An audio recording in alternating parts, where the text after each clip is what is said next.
Hello everyone and welcome here to Goris MTT. Today we are doing a legacy tier list. Eternal Weekend is coming soon, especially the one from North America is on the 9th of October, so from today in 15 days, 2 weeks. And I'm gonna rank what I think are the strongest decks in the format and speak about each of them and why I will play one or another. So I have here some metrics that we'll look into. There is not the overall data on this, but we have the crossing data from the most played matchups. I'm going first to Dimir Reanimator, which is probably the biggest deck going into the tournament. So for me, there will be two approaches of the tournament. There's decks that are decent against Dimir Reanimator and decks that are bad against Dimir Reanimator.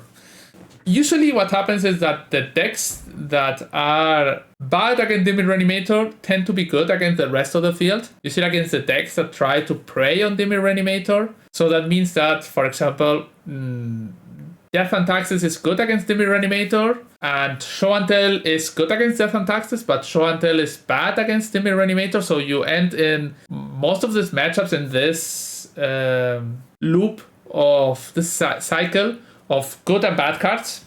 So Dimir Reanimator has a 65% win rate against Beanstalk, 60% against Cephalic Breakfast, 44% against Death and Taxes, 50% against the Mirror, yeah sure, 59 against Dimir Tempo, which is quite hard to know, but yeah, they have a combo, and yeah, some Nihil Spellbounds are not going to beat you. 61 against Doomsday, 43 against Eldrazi, 51 against Grixis Tempo, so Grixis Delver, 57 against Isa Tempo, 57 against Jeskai, Control, whatever, 48 against Lands, 55 against Mystic Forge, 46 against Nadu Midrange, 75 against Show and Tell, 62 against Uppsala Spells, 49 against Red Stompy. It's not positive, but still close.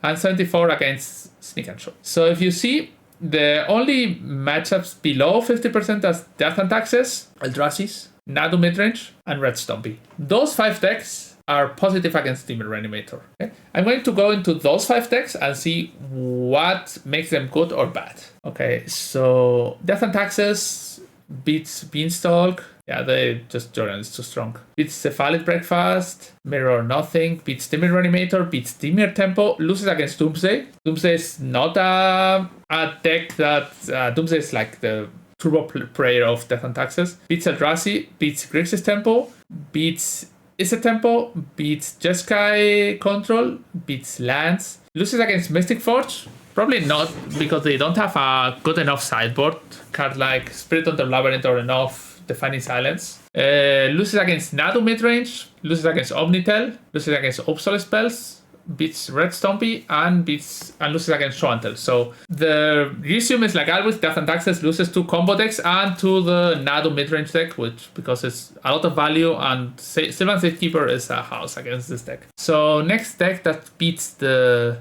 Dimir Reanimator. Eldrazi beats Beanstalk, loses against Cephalic, against Death and Taxes, beats Dimir Reanimator, Dimir Tempo, loses against Doomsday, loses against Grixis Tempo. Yeah, both are a card. Loses against Isa Tempo, loses against Jeskai Control, because the version now of Eldrazi's are more of an aggro deck than a big mana deck, so Jeskai Tempo is a quite decent deck.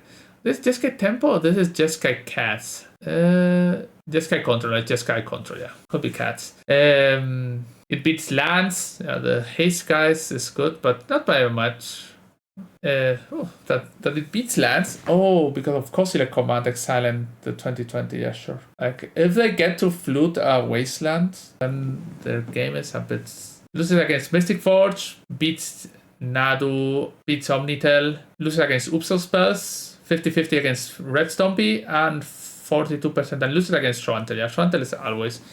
Sneak and Show is a much worse matchup than Omnitel, because you can flute the Omnitel or Thognosir in response to the Show and Tell, but the Sneak and Show has the show and tell plan, so you have to fight show and tell and sneak attack. So that was Eldrazi. Then Lance was the other deck that beats Dimir Reanimator, beats Beanstalk. It's probably because Beanstalk doesn't want to beat Lance. They could play some Pernicious Deed. Cephalic Breakfast loses to Death and Taxes, beats a bit Dimir Reanimator.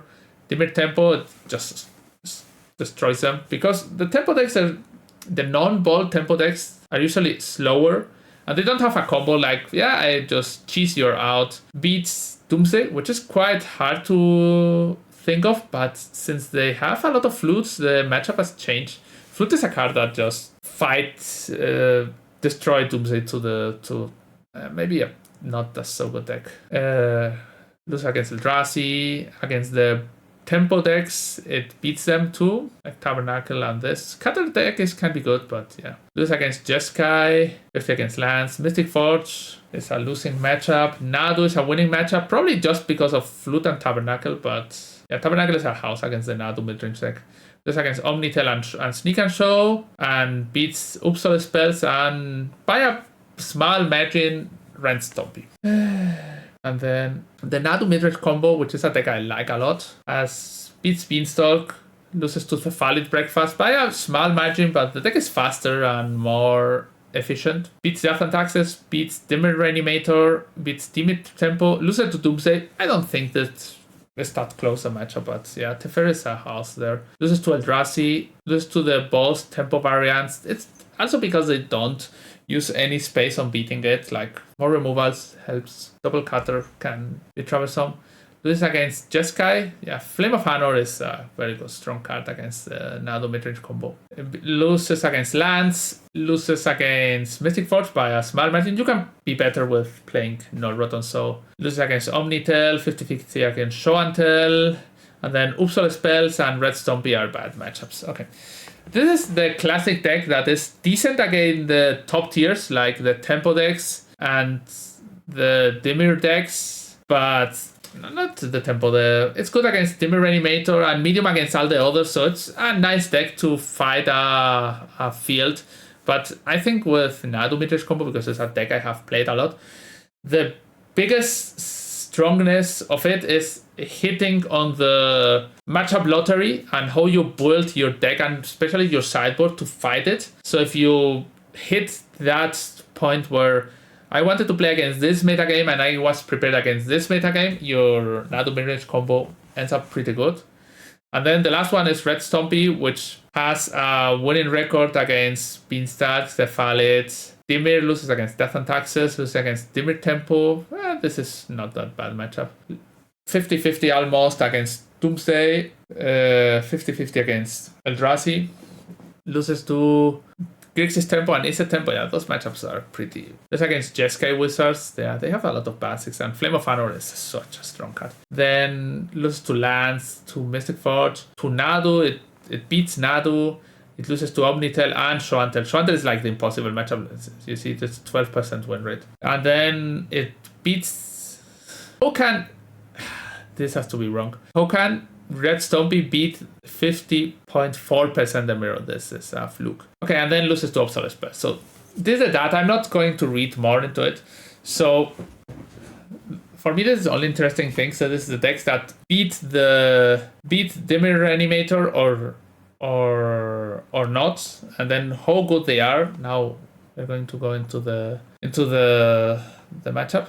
I'm going to put Dimir Reanimator at tier S. It's the best deck. It's probably not very far away from the second decks. Like the tier 2 is probably something like Nadu Breakfast, which is a deck that is very strong. Forge, which is a deck.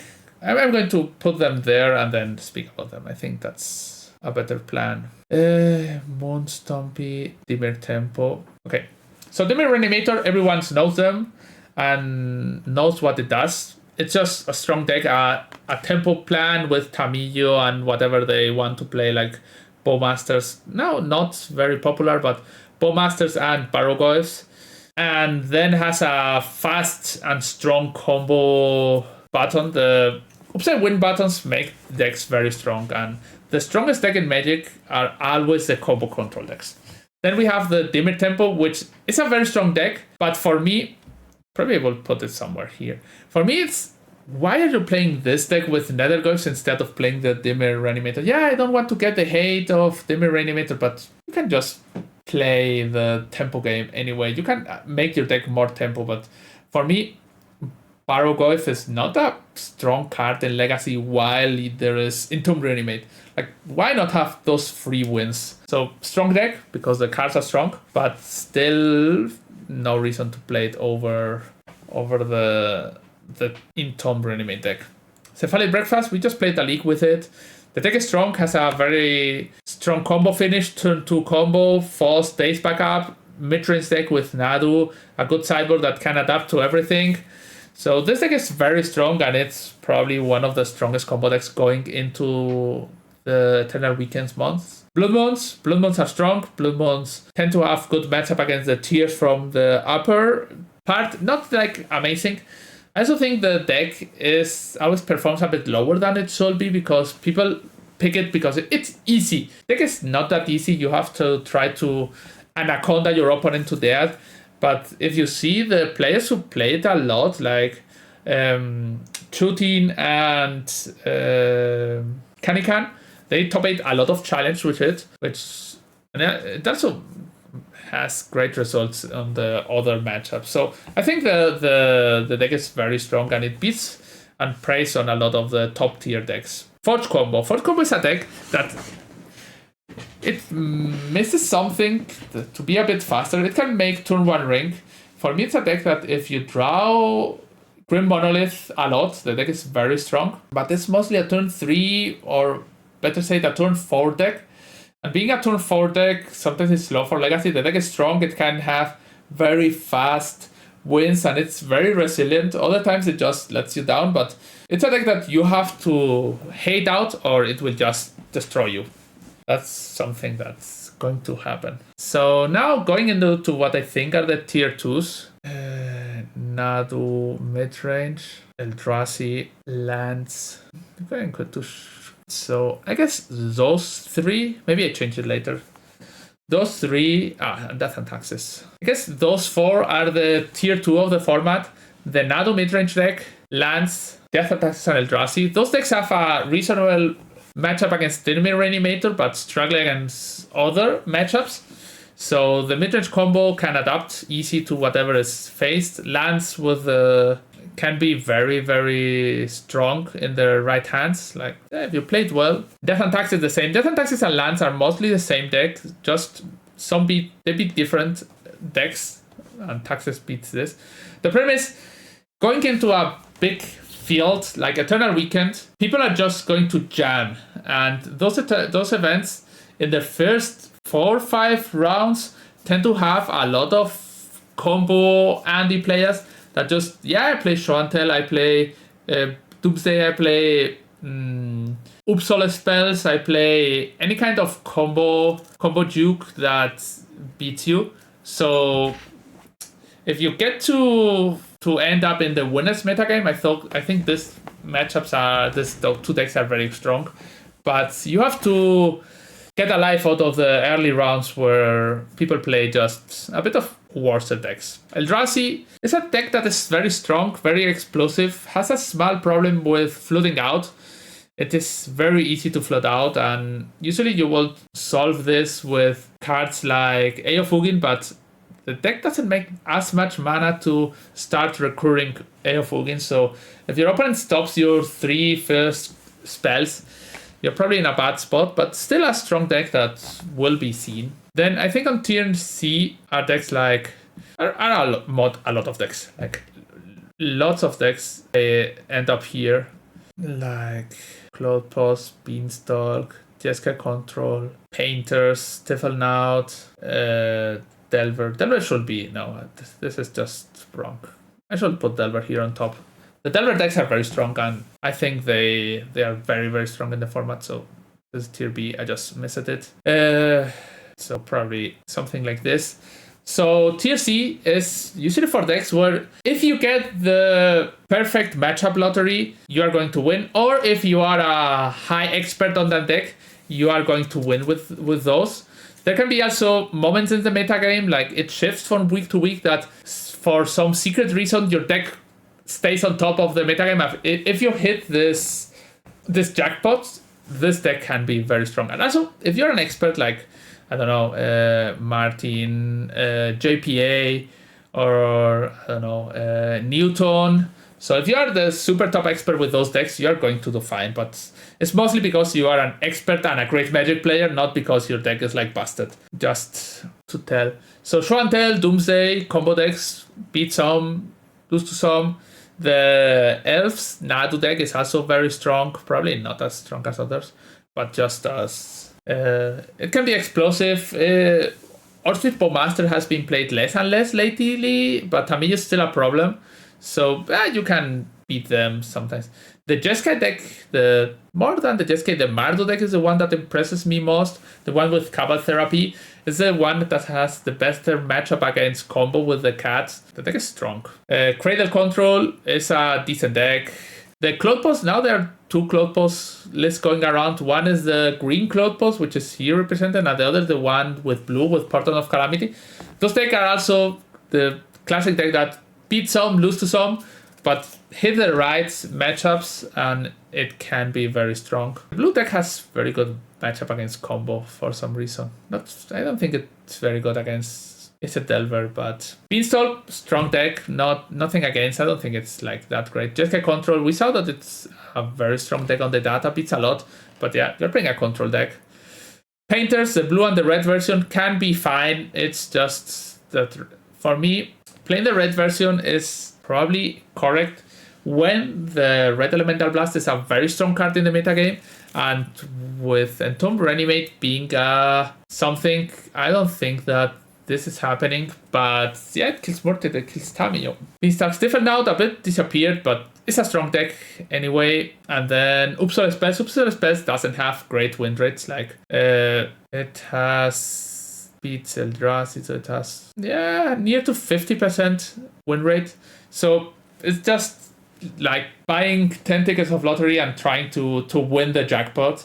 And I don't think so. The deck can get people by surprise, but you will need it. The deck still should be banned because it's terrible to play against it. But if you want to play a very fast and luck-heavy deck, Uppsala Spells is your... Still, the deck is not that easy. You have to learn a lot of patterns to how to play around opponents. So, and probably if you put that time into learning the deck very good, it's better to just play another deck. Like the Cat deck is very strong, and probably better than the Uppsala Spells. But this is just Ritual Undercity Informer, I win the game. And then on tier D, I put just the remaining. This is the Thocast deck, 8-cast, that has been played with the Kappa and the Neo cards. Probably not in a great spot, because if Forge is a deck, you're getting all the hate from the Null Rods from the Forge deck, and people should be playing Null Rods. This is one of the things that takes me apart of playing Forge deck, because people should be playing a lot of Null Rods in the sideboard. Why not play 2 Null Rods? Then this is a classic depths deck like Celestina Depths or Green-Black Depths. Those decks are not in a great spot in this situation, in this format. Like mostly against Reanimator, they just toxic you and kill you. The deck is not as fast as you would wish. Yeah, Hogak is like it's here just for my friend Agus, which likes this deck a lot. There's probably Black-Red Reanimator, which is a worse deck than Uppsala Spells. But there is some weird scenario where if they ban on November 10th the Entomb, going into Eternal Weekend Europe with Black-Red Reanimator could be a good call, because people might be undervaluing the thing. The Reanimator decks have disappeared. I will not play sideboard hate, and even more if they ban the Uppsala Spells card. Entomb is strong, but you can play just the regular draw discard package with a lot of fat creatures. Not as strong as Entomb, but this deck could come back. And then just Storm decks, which is, if your name is Brian Cook, then you are playing Storm. So that's mostly it. If you like this video, just click the follow button, and we are going to end. Thanks to Cabus Lord and Oko Did Nothing Wrong for the subscription today, and follow me on YouTube, and see you. Bye. On my Metafry profile, you will find all my competitive Magic the Gathering content. You will get deck and sideboard guides, articles with ideas and analysis, and even the decks I will be playing in my next big tournament. I offer one-to-one coaching sessions to help take your game to the next level. Following is completely free, so hit the subscribe button and keep up with everything I post on metafy.gg.